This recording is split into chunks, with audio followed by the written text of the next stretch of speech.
I'm Chris Morgan. Join me on the latest episode of The Wild as I speak with naturalist Brooke Williams about his 20-year journey to forge a new relationship with nature. In his book, Encountering Dragonfly, Williams opens himself up to the poetic meaning of the dragonfly, but also all the unseen forces in nature that are so captivating when we learn how to see them. Listen to The Wild with Chris Morgan on the KUOW app or wherever you get your podcasts.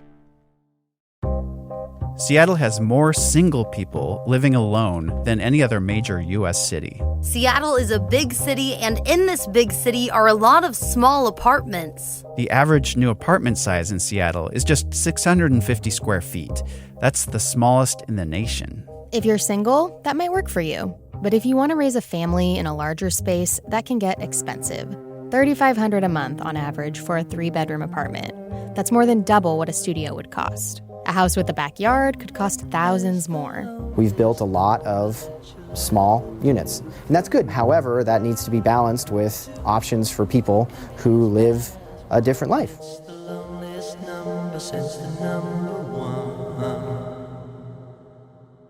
Now, a growing number of people are building a different kind of housing to get the benefit of more space without the added cost. It's called cohousing. I'm Monica Nicholsberg. I'm Joshua McNichols, and this is booming. In Seattle, people are coming together with friends and strangers to build cohousing. They're living in modest apartments with more shared spaces designed from scratch. Today, can a housing model built on sharing really make city life more affordable? That's coming up.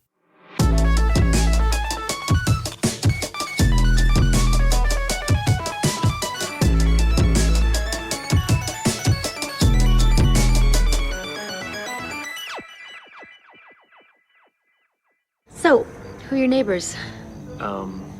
That's Bailey, right there. He's a maitre d'. Keeps us all in free meals. On the corner there, that's Debbie Hunt. She actually consumes men instead of food. And that is Cliff. He delivers flowers, has 4 jobs, works in the coffee shop around the corner. So, Joshua, I've been hearing about people living together in these new and kind of surprising ways. There's this building in Finney Ridge that is a little bit of a fascination of mine. It has all these really great businesses on the ground floor, like Ben's Bread and Holy Mountain Brewing. And when I dug into it, I learned that this group of friends designed it as a place to raise their families together, and they handpicked those businesses that they wanted to have. Yeah, that's a cool-looking one. It makes me wonder, who's doing this? Who's living in these kinds of places, and who are they built for? All kinds of people. That one on Finney Ridge, there's a lot of new families there. Some have a lot of old hippies in them. Maybe they're just people who are tired of living alone, or people who want some of the benefits of more space without the costs of a larger home. It runs the gamut. Is this a totally new thing? No, the idea has actually been around since the 1960s. But media reports suggest it's getting renewed attention lately, in part because of the high cost of housing, and partly because the pandemic inspired a lot of people to seek out community. Okay, but lots of us have lived in apartments with shared spaces, like condos or co-ops. So what makes this co-housing thing different? Well, one difference is that a lot of these communities are being built from scratch by the people who plan to live there. But there's also a big difference in co-housing just in terms of how it's arranged. It's designed for people to share some of the activities of daily living, like having meals together. So the buildings are designed to make that kind of thing possible. I went on a tour of one, and I think you'll hear pretty quickly how different it is. It's called Capitol Hill Urban Cohousing, or CHUC. They call the people who live there their CHUC families. And it's one of the best-known local examples. Okay, tell me about the CHUC. Well, on the outside, it looks like a small apartment building. There are 9 apartments there with 21 people. How are you? Grace Kim lives there. She's also an architect. She designed the building, and her architectural office is actually on the ground floor. She gave producer Alec Cowan and me a tour. When you walk in, everything is designed around a central courtyard. That's where all the action is.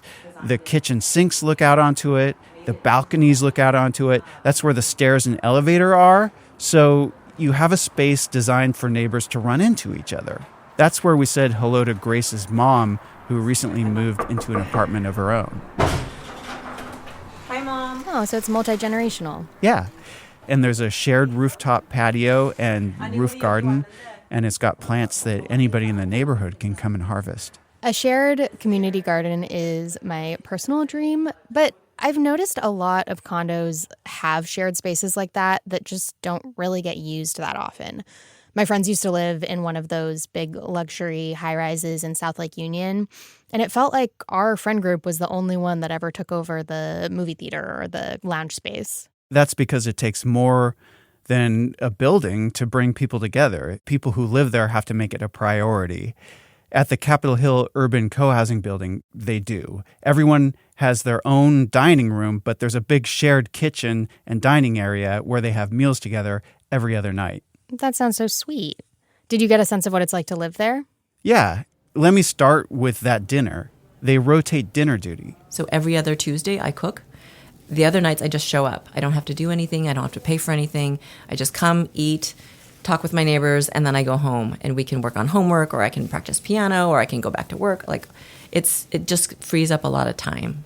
And generally speaking, if people are in the building, they're going to come down. While I was there, we stopped by her neighbor's apartment, Sheila and Spencer. They're a retired couple, and they've lived there since the place opened in 2016. And they joined in part because they wanted to be around people of all ages. We've always lived on the hill. Sheila and I lived at the corner of 12th and John for 20 years, and elsewhere on the hill right here. We always liked the neighborhood, always liked being here. And we'd always been interested in cohousing. Just the whole concept of it, even before, the whole loneliness epidemic, 30 years ago, people weren't talking about that, but we owned that house Spencer mentioned for 20 years, just up the street from here. And in 20 years, we only knew one neighbor. We were not close to anybody. And here we have meals together 3 times a week, and people have our backs. So, yeah, it's good. I can see how this gives people the community that can be hard to find in a city. But cities, especially Seattle, as we've reported, can also be kind of hard places to raise kids. Does this model address that? Yeah, I think it does. Grace raised a kid here, and she says it's been super helpful. For example, she says Sheila and Spencer were the walking school bus for her child and for a couple other grade school kids in the building. I think co-housing is really attractive to young families. I think the young families benefit from having lots of people around, not just for the babysitting and the helping child minding piece of it. I've read lots of things about new moms feeling super isolated in parenthood, and I think you just don't get that when you live in community, when there's lots of other mothers and lots of other parents and pseudo-grandparents that are around. Lots of other people to teach and mentor the kids. Like Kate teaches math, and my high schooler is going up to her house every night pretty much to get help with calculus. It really sounds like they've built that village that so many parents say that they desperately want.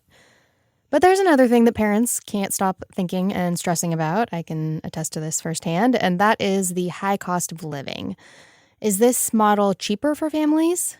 It can be, but it isn't always. In this building, you'd pay $2,000 to $3,000 a month for a 2-bedroom, and that's a little less than the average rent on Capitol Hill, which is around $3,000 a month for a place of the same size.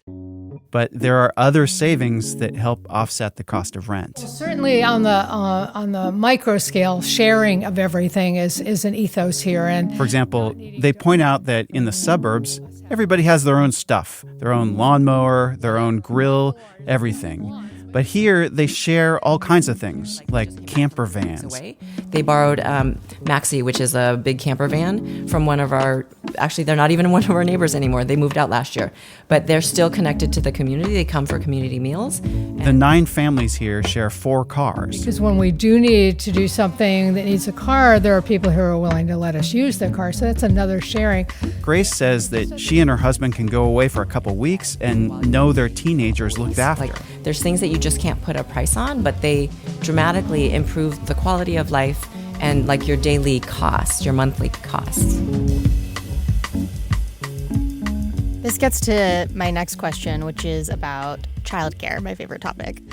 Is there any chance that co-housing could solve that piece of the parenting puzzle? Well, your kids, they're not even in grade school yet, right? Right. So you probably would still need daycare if you're going to work every day.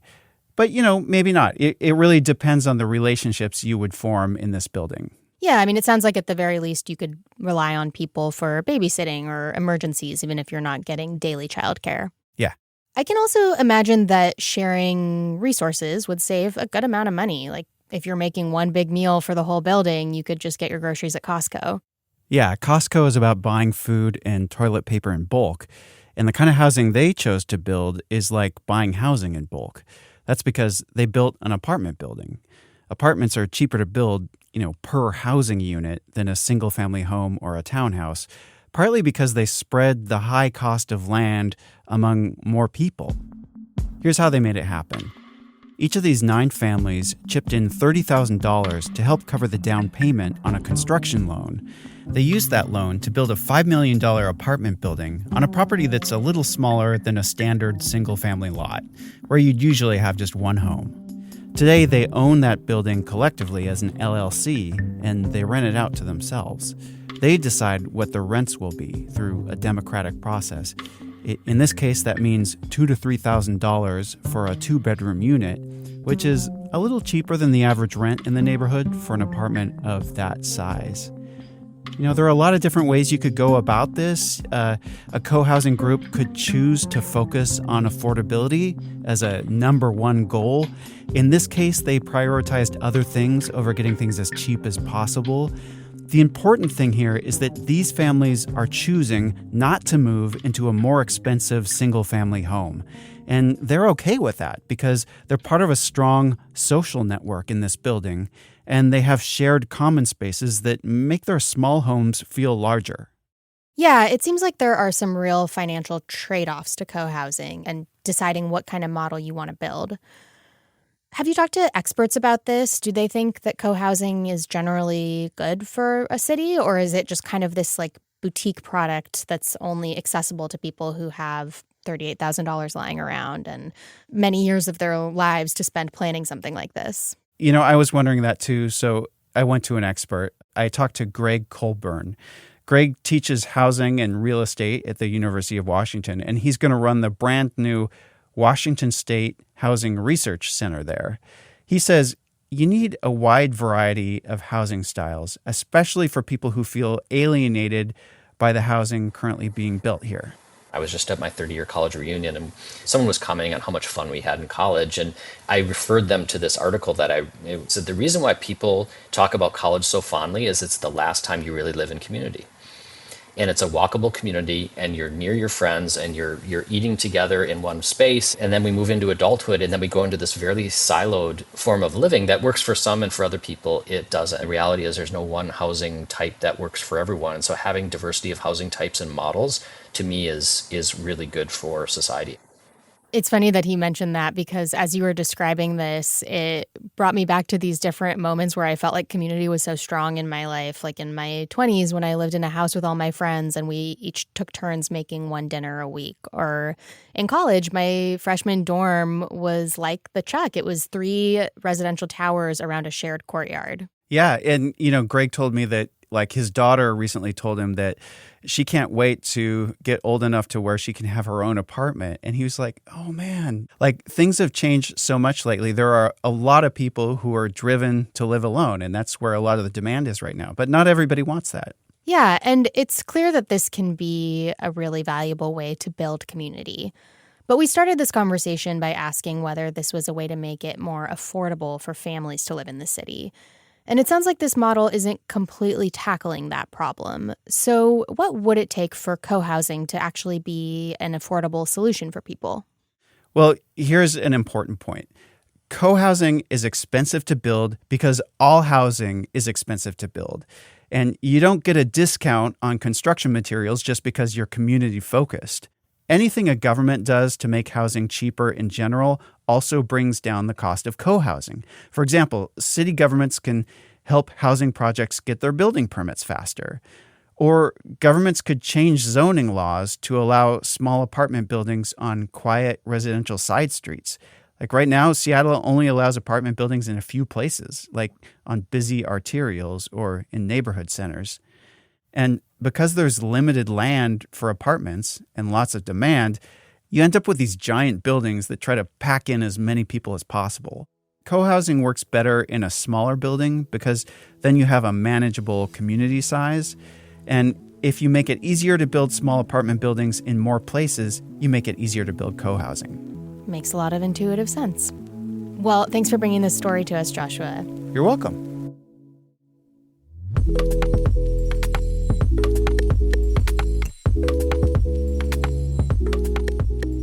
That's it for Booming. Thanks so much for listening. And before we go, we want to get to know you better, dear listener. We're running an audience survey, and if you could take a few minutes to tell us a little bit about yourself, it'll help us make sure that we are telling the kind of stories that are important to you. You can find the link to that in our show notes. Also, we're still hoping to hear from people who have moved to the Pacific Northwest because of climate change, whether that's because your home became too expensive to insure or general anxiety about the environment. We want to hear your story. Email us at booming@kuow.org, or you can leave us a voicemail at 206-221-7158. All that info will be in the show notes. Also, special thanks to those of you who are donating to the show. If you want to donate, go to kuow.org/booming. And thanks. Our producers are Lucy Suchek and Alec Cowan. Our editor is Carol Smith. I'm Monica Nicholsberg. I'm Joshua McNichols, and we'll see you next time